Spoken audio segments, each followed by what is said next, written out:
الفيلم بيبدأ بإن بيكون في زوجين راكبين في مركب، ومن الواضح عليهم الإرهاق واليأس، وكمان الزوجة باين عليها كده إنها حامل. وأخيرا بيوصلوا مكان وبتكون دي مدينة العناصر، والمقصود بكلمة العناصر هنا هي عناصر الطبيعة، واللي منهم عنصر النار زي مدام شعلة وأستاذ أنور. والزوجين بيدخلوا المدينة دي وبيحاولوا يستكشفوها، ومن الواضح كده إن عنصر المية هو أكتر عنصر معمول له اعتبار في المدينة دي، وده بقى لأسباب كتير، منهم إن المية هي أول عنصر من العناصر وصل مدينة العناصر. ومش محتاجة أقول لكم بقى إن المية والنار مش بيطيقوا بعض، وهنا بتبدأ رحلة أنور وشعلة في إنهم يدوروا على بيت علشان يعيشوا فيه، بس للأسف بيتقفل في وشهم كل الأبواب لأن هم من عنصر النار، فالناس بتخاف إنهم يحرقوا لهم البيت ما عدا بيت واحد كان بيت قديم وفاضي، واللي بالمناسبة ما كانش متين خالص، تحس كده ضربه زلزال 3 مرات قبل كده، بس هو ده اللي عجبهم وتخيلوا حياتهم فيه. وطبعا بعد التوضيب بقى حاجة تانية خالص. طلع عندهم حق بصراحة. بتعدي الأيام ومدام شعلة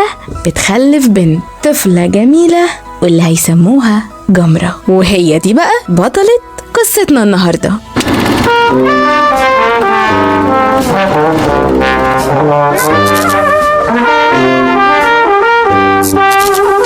بيبدأ باباها يعلمها تقاليد عناصر النار لما بتكبر شوية، وكان أول درس عن اللهب الأزرق واللي يعتبر جواه كل تقاليد عنصر النار، وكمان هو سبب قوتهم وتوهجهم. كمان باباها بيبدأ يجهز المكان علشان يفتحوا محل يخدم كل السكان من عناصر النار، واللي بيوعدها إنه هيكون ملكها لما تكبر وتبقى قد المسؤولية. كان كمان كل ما جمرة تسمع كلامه بيناديها باسم مميز جدا وهو مطيعة، وده علشان هي شاطرة جدا وبتراضي أهلها. جمرة بقى كان عندها مشكلة إنها عصبية قوي، وعشان كده باباها كان شايفها لسه مش قد المسؤولية فإنها تمسك المحل، لأنها تتعصب بسرعة على الزباين غصب عنها، لدرجة في يوم أنور قرر يسيب لها المحل تحت مسؤوليتها لمدة يوم واحد، وهو يوم التخفيضات السنوية للمحل، أو زي ما بنقول كده البلاك فرايداي. ومن كتر عصبيتها فجرت أنابيب المية اللي في المحل، واللي بالغلط عمل لها مشكلة أكبر، لأن لما الأنابيب اتفجرت سحبت معاها بالغلط مفتش عمومي من عنصر المية، واللي فضل بقى يديها مخالفات من هنا للصبح. والمخالفات دي اتسببت في ان المحل كان هيتقفل خالص، وده طبعا كافي ان يخلي باباها يغضب عليها العمر كله. بس بعد ما ترجت المفتش واللي كان اسمه وادي طلع طيب جدا وقال لها انه هيساعدها علشان تدافع عن نفسها قدام مسؤول الحي بتاعهم بتاع حي النار، بس للأسف بسبب عصبيتها في مكتبه فشلت في دي كمان. ولما بتروح البيت بتلاقي ان بيتهم غرقان مية، وأنور وشعلة بيحاولوا يحلوا المشكلة دي، وهنا قرروا يحكوا ليها لأول مرة السبب في انهم سابوا أرض النار وجم مدينة العناصر. وبداية الحكاية كانت انهم كانوا سعداء قوي في أرض النار، وكل بيت كان عنده من اللهب الأزرق، واللي كان السبب الأساسي في ارتباط عناصر النار كلهم مع بعض. بس الحياة كانت صعبة هناك شوية على أنور وشعلة، ففكر في إنه يفتح مشروع واللي هو محل كده صغير علشان يقدر يبيع ويكسب فلوس، خصوصا إن شعلة كانت حامل كمان في جمرة، فكان مضطر يعمل كده بأسرع وقت، وحط كل الفلوس اللي حيلته في المشروع ده لحد ما جت عاصفة دمرت المكان كله. وفي اللحظة دي أنور خسر كل حاجة. ساعتها قرر يسيب أرض النار ويروح مدينة العناصر علشان يلاقي حياة أفضل ليه ولأسرته. ولكن هو قبل ما يمشي قدم لبابا الباكسو اللي هو الاحترام الكبير، أكبر تعبير عن الاحترام، وبابا ما ردلهوش الاحترام ده، واللي معناه انه رافض قرار ابنه وغضبان عليه. ودي كانت حكاية مجيهم مدينة العناصر وبناهم للمحل والبيت بتاعهم. وبعد ما خلصوا حكايتهم كان باين عليهم الحزن، لان شقة عمرهم بيضيع منهم للمرة التانية قدام عينيهم. فجمرة حبيبتي صعبوا عليها اهلها، فوعدتهم ان مفيش حاجة وحشة تاني هتحصل في المحل ولا للهب الازرق. كانت حاسة بالذنب قوي لانها حاسة انها المسؤولة عن كل ده. تاني يوم بقى بينما كان وادي رايح مكتبه عادي جدا عشان يجيب منه حاجة، لقى جمرة قاعدة جنب باب المكتب مستنية مدير الحي علشان تحاول تقنعه انه ما يقفلش المحل. فوادي فاجئها بقى وقال لها ان نوة اللي هي مديرة الحي مش جاية النهاردة لان فريق الكرة الهوائية اللي هي بتشجعه ويند بريكر كان عنده نهائيات البطولة النهاردة. بما ان وادي بقى عايز يساعدها لانه حاسس بالذنب لان هو السبب في المخالفات دي كلها، اداها تذكرة واخدها مع الماتش. بس ان جيت للحق انا شايفة ان ده مش وقت مناسب خالص ان حد يتكلم في حاجة مهمة زي دي مع نوة في ماتش هي بتتابعه للفريق اللي هي بتحب. بس اقولك على حاجة، ما تيجي نشوف. واللي توقعته حصل، اتخانقوا وبهدلوا بعض وكل واحدة قللت من اهتمامات التانية سواء عن تفاهة الماتش او عن محل عيلة جمرة الخربان ده. نسيت احكي لكم عن وادي ده شخصية لطيفة جدا وحساسة قوي وبيساعد كل اللي حواليه، لدرجة وهو في الماتش واستخنقت نوة وجمرة لاحظ كده ان في لاعب في الماتش اداؤه مش قد كده النهاردة، والسبب كان ان مامته تعبانة، فهو من زعله على مامته متأثر جدا وده مأثر على اداؤه. ففي الوقت اللي الجمهور عمال يهاجم لوتس اللي هو اللاعب اللي قلت لكم عليه، وادي كان عمال يزعق بأعلى ما عنده وعمال يشجعه ويقول له كلنا بنحبك يا لوتس، وخلى الجمهور كله يهتف باسمه ويقولوا انهم بيحبوا لوتس. ومن كتر ما جمهور المية اتأثر بكلام وادي حولوا نفسهم لموجة كبيرة جدا علشان يشجعوه، وفعلا لوتس اتحمس جدا ودغدغ الملعب وجاب شوية اجوان ما حصلتش. وهنا جمرة ظهر على وشها نظرة اعجاب بوادي ولطفته، نظرة كلها انبهار، ودي كانت بداية شرارة الحب بينهم واللي كانت جمرة بتحاول تنكرها. دي حتى نوة بنفسها قالت لهم انهم لايقين على بعض جدا. نسيت اقول لك، من كتر فرحة نوة بالماتش نسيت خناقتها مع جمرة وبقوا صحاب قوي قوي، واتكلموا كمان في حوار المية والمخالفات، وطلع من قوانين مدينة العناصر ان ممنوع يكون موجود مية اصلا في حي النار لان ده خطر جدا على عناصر النار. فوصلوا في الاخر لاتفاق يرضي كل الاطراف. نوة ادت لجمرة مهلة لحد يوم الجمعة، لو عرفت مصدر المية وعرفوا يقنعوا بتوع الصيانة ان هم يصلحوه هتلغي كل المخالفات، ولو ده ما حصلش محل باباها هيتقفل. بعد الماتش جمرة ووادي قرروا ان هم يتقابلوا بالليل اليوم ده علشان يبدأوا يحلوا مشكلة المية، بس طبعا من غير ما شعلة وانور يكونوا عارفين. وبالفعل قابلوا بالليل وجمرة استخدمت قوتها النارية وصنعت منطاد ضخم علشان يحاولوا يستكشفوا مصدر المية. وهم بقى رايحين في الطريق عدوا على محطة الحديقة المركزية واللي كانت جمرة ليها قصة وحكاية هناك وهي صغيرة في المكان ده، ومخبيش عليكم ما كانتش ألطف حاجة، واللي هي باختصار ان في يوم باباها وعدها انه هيوديها محطة الحديقة المركزية علشان تشوف زهرة الفيفستيريا وهي بتفتح، ودي الوردة الوحيدة اللي ممكن تفتح في اي بيئة حتى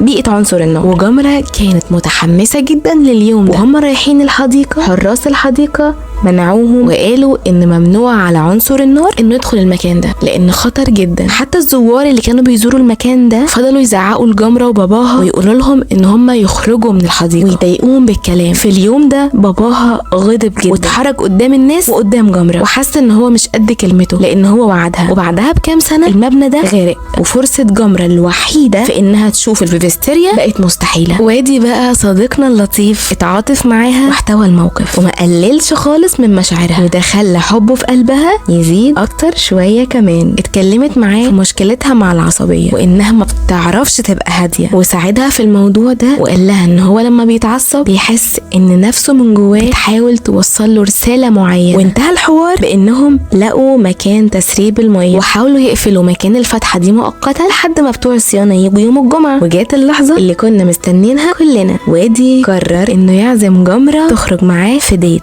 او بمعنى اصح يعزمها على خروجه يعني. واللي كان ردها عليه رفض بس بكسوف، بس هو كان عارف انها جايه. وقرروا يتقابلوا الساعه 3 عند المسرح الرومانسي. ولما جت الساعه 3 جمرة جريت على ميعادها. ويا جماعه الديت كان رائع واكتر ما جمرة كانت متوقعة بكتير. ومن بعد اليوم ده كان ملاحظ التغيير على جمرة، بس تغيير للأحسن. دي حتى بقت أهدى مع الزباين ومش بتتعصب خالص. مامة جمرة بقى بتشتغل إنها بتقرا الطالع، بس مش أي طالع الحب، لدرجة إنها بتشم ريحة الحب من على بعد أميال. فخد بالك بقى لو بتحب كده ولا كده، طنط شعلة هتجيبك.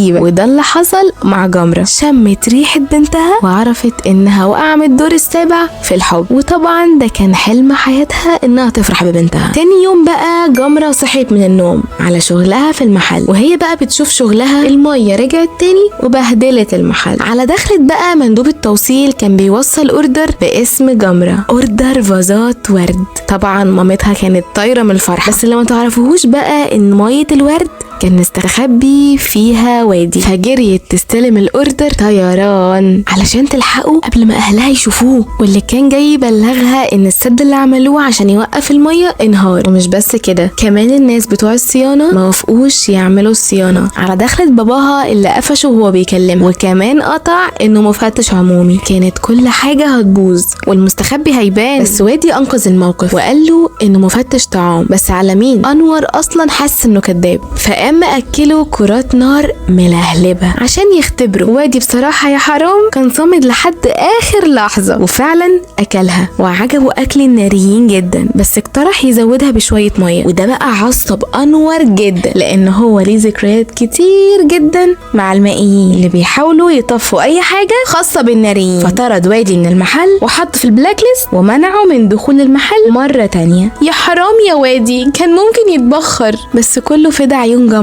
وبعد ما اتطرد من المحل، جمرة اتفقت معاه انها تقابله عند شط البحر علشان يحاولوا يسدوا الميه بشويه رمله. في الوقت اللي وادي بيحاول يقنع جمرة انها تصارح باباها بكل اللي حصل بدل الفرهده دي كلها، بس جمرة كانت عند قرارها لانها حاسه من جواها بالذنب، فهي حاسه بالمسؤوليه. وانهت كلامها بان هي حاسه ان شكلها مرهق ومبهدل وشكلها وحش. ورد عليها وادي برد خطف قلوبنا كلنا، كان رده ان شايف شكلها بقى احلى. في اللحظه دي جمرة اتوهجت من كتر ثقتها في نفسها اللي ردها لها وادي. اللهم وادي في حياتنا كلنا يا رب. وفجاه اثناء كلامهم لاحظوا ان الرمله ساحت وتحولت لازاز، خصوصا لما جمرة قررت تستخدم الازاز وتعمل منه ورده الفيفستيريا. وطقت في دماغها حته فكره انها تستخدم الازاز ده وتسد بيه مخرج الميه، وفعلا نجحت الخطه. ووادي وعدها انه هيخلي نوى تيجي تشوف بنفسها وتلغي كل المخالفات. ووقت ما هي كانت مبسوطه بالسد اللي هي عملته، وادي ادالها الفيفستيريا اللي كانت عاملاها على الشط، لان هو فكر انها نسيتها هناك. واللي فضلت جمرة طول الليل تفتكر في كلام وادي وتبص على الورده وتفكر في وادي ولطفته معاها. وفجاه صوت باباها قطع حبل افكارها، واللي بلغها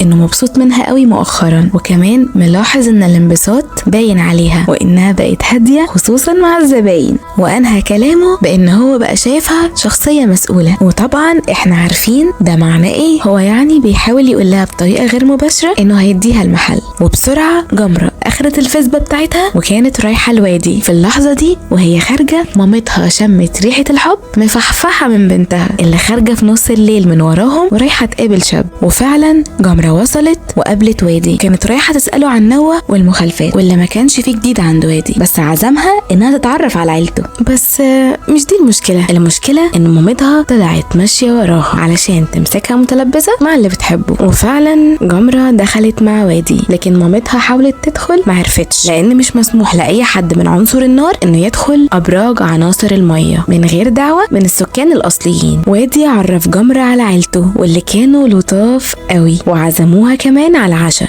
وهم بيتكلموا مع بعض وبيحكوا على الاكل، اخو وادي وقع من ايده ابريق الميه الجديد بتاع مامته واتكسر. وفي لمح البصر لمت جمرة الكسور وبدأت تسيح الإزاز المكسور لحد ما عملت واحد جديد ولا كأن أي حاجة حصلت. وكلهم انبهروا بجمرة وموهبتها الفريدة، حتى مامة وادي. وبعد العشاء قرروا يلعبوا لعبة علشان يسلوا وقتهم، لعبة العياط. وبالنسبة لعناصر المية فهم حساسين قوي ودموعهم قريبة وبيعيطوا بسهولة، فإن وادي يتحدى جمرة عشان تلعب معاه لعبة العياط حاجة عاملة كده زي إنه بيقول لها اكسبيني، لان جمرة عمرها ما عيطت قبل كده في حياتها، خصوصا انها من عنصر النار. فوادي قرر يشغل دماغه ويستخدم الكارت اللي متأكد انه هيدخل قلب جمرة ويأثر عليها ويخليها تعيط كمان. وفعلا وادي اعترف لها بكل مشاعره بكل مصداقية، والمفاجأة ان جمرة فعلا عيطت لما تخيلت بعد كلامه الحلو ده انها نار وهو مية، ومستحيل يعرفوا يقربوا من بعض او حتى يعرفوا انهم يلمسوا بعض. وهنا كل الموجودين انبهروا بدموع جمرة على رن التليفون من نوة اللي بلغتهم خبر سعيد جدا جدا جدا كانوا مستنينه، وهو ان كل المخالفات اتلغت والمحل بتاع باباها اخيرا مش هيتقفل. جه الوقت اللي جمرة هتودع فيه عيلة وادي وتروح على بيتها، وهي بتسلم على طنط انهار مامة وادي قالت لها انها مقدرة موهبتها الفريدة جدا في صنع الازاز، وكلمت لها واحدة صاحبتها عندها شركة كبيرة جدا بس بعيد شوية عن مدينة العناصر، وكمان اتوسطت لها عند صاحبتها انها تشغل جمرة وتدربها في شركتها، وقالت لها كمان انها تحتفظ بالابريق اللي جمرة صلحته. جمرة بقى كانت بتسمع الكلمتين دول وهي سرحانة في عالم تاني خالص، وخرجت غضبانة، وده اللي خلاها تعترف لوادي بعد الحاح منه انها تشرح له هي متضايقة ليه. وكان اعترافها انها عمرها ما كان نفسها انها تمسك المحل ده، وان هو ده اللي كانت عصبيتها بتحاول تقوله لها، علشان كده خلقها ضيق مع الزباين. وقالت له كمان ان المحل ده حلم باباها، بس باباها عمره ما سألها هي نفسها تطلع ايه لما تكبر. على دخلت طنط شعلة اللي قفشتها وفرجت عليها الشارع كله، علشان اكتشفت ان ريحة الحب اللي مفحفحة منها دي هي ريحة حبها لحد من عنصر المية.